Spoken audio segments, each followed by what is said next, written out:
this court, having sentenced many individuals over the years, it is rarely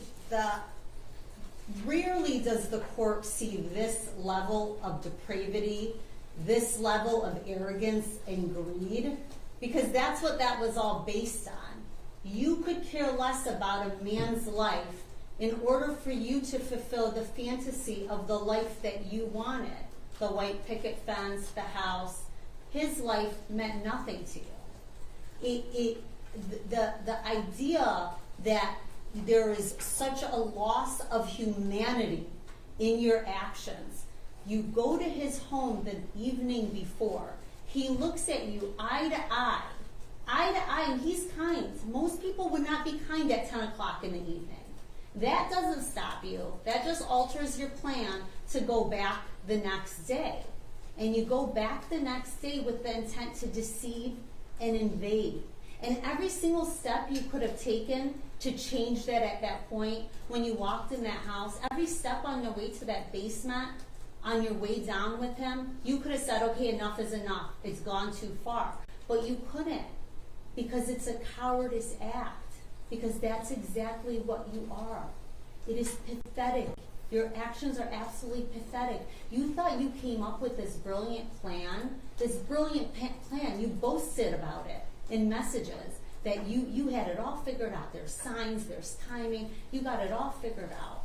What you didn't realize was every single thing that you did, every little pathetic cowardice act that you did, led to a trail of evidence that ended up being copious amounts of evidence that led in very quick convictions with 2 separate juries. None of us know exactly what happened in the basement when you two went down. Obviously, we didn't have a video to be able to see it. We see the aftermath of what happens when you go down there. But I am certain that Mr. Murray fought you with the courage of a man who spent his life protecting his home and his family. And I hope whatever those last words he said to you, or whatever that last moment that he looked at you, haunts you for the rest of your life. Because you see, one breath of Mr. Murray's life doesn't amount to 1 ounce of your dignity or worth. He was a loyal man. He was a hard-working man. How dare you? It is the sentence of the court as to defendant Zuazo, as to count 1, homicide, felony, murder, habitual, for the defendant served his natural life in the Michigan Department of Corrections without the possibility of parole. As to count 2 and 3, it's unlawful imprisonment as a habitual 4. It is the sentence of the court. The defendant served 228 days to 80 years in the Michigan Department of Corrections with the 421 days of credit. Restitution is $2,819. The state cost is $204. Crime victim rate is $130. You have an absolute right to file an appeal with the Michigan Court of Appeals. If you can't afford an attorney, the court would appoint one for you.